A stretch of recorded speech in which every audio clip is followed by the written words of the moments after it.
السلام علیکم ورحمۃ اللہ وبرکاتہ نحمده ونصلی علی رسولہ الکریم اما بعد۔ آج کا سبق سن لیجئے۔ آج کے سبق کی سرخی ہے پیارے اللہ سے محبت کیجئے، پارٹ نمبر 144۔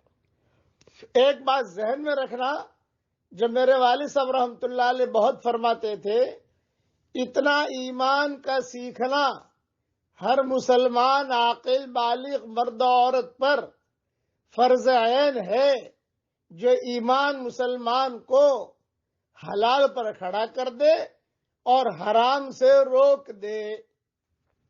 اتنا سیکھنا فرض عین ہے۔ اس لیے اور یہ چیز پیدا کب ہوگی؟ جب دین کی عظمت ہمارے دلوں میں ہوگی۔ اس وقت ہمیں ساری دنیا میں مسلمانوں کے گھروں میں خاموش فتنے داخل ہو چکے ہیں، جس کا احساس نہیں ہے۔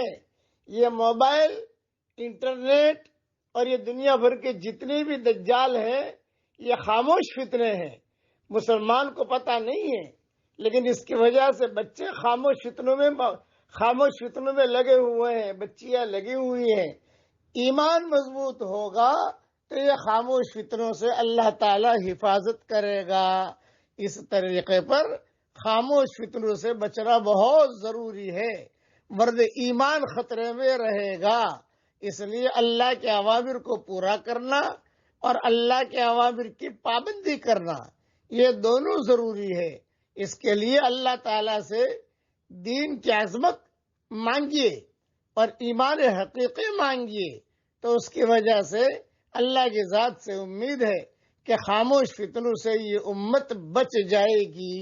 اس کا مطلب یہ نہیں ہے ہم موبائل چھوڑ دیں، نہیں، ضرورت کے لیے تو آدمی کو رکھنا ہوگا، لیکن خاموش فتنوں سے اپنے آپ کو بچانا بھی ہوگا، اور یہ بغیر اللہ تعالیٰ کی توفیق کے ہوتا نہیں ہے، اور بغیر محنت کے اللہ دیتا نہیں ہے۔ اس لیے اپنا ایمان مضبوط کیجئے اور دین کی عظمت دل میں بٹھائیے کہ نماز پڑھنے پر اللہ مجھے کیا دے گا، قرآن پڑھنے پر اللہ مجھے کیا دے گا، سبحان اللہ پڑھنے پر اللہ مجھے کیا دے گا۔ اللہ تعالی ہم سب کو خاموش فتنوں سے ہم سب کی اللہ تعالی پوری حفاظت فرمائے، آمین۔ خاموش فتنے دنیا میں چل رہے ہیں، ہم کہتے ہیں کہ خاموش ہدایت کی محنت شروع کر دو۔ آپ خاموش ہدایت، لوگوں کو اللہ کی طرف بلاؤ، اللہ کی طرف بلاؤ، دین کی باتیں بتاؤ۔ اللہ ہم سب کو عمل کرنے کی توفیق عطا فرمائے، آمین۔ اب پڑھیے میرے ساتھ، لا الہ الا اللہ وحدہ لا شریک لہ لہ الملک وَلَهُ الْحَمْدُ وَهُوَ عَلَى كُلِّ شَيْءٍ قَدِيرٌ۔ جو جتنا زیادہ پڑھے گا اس کو، خاموش فتنوں سے اللہ اس کی حفاظت کرے گا۔ یہ جملہ ایسا جملہ ہے، ہر نبی کی زبان کا نور اس میں موجود ہے، ہر نبی نے یہ کلمہ پڑھا ہے۔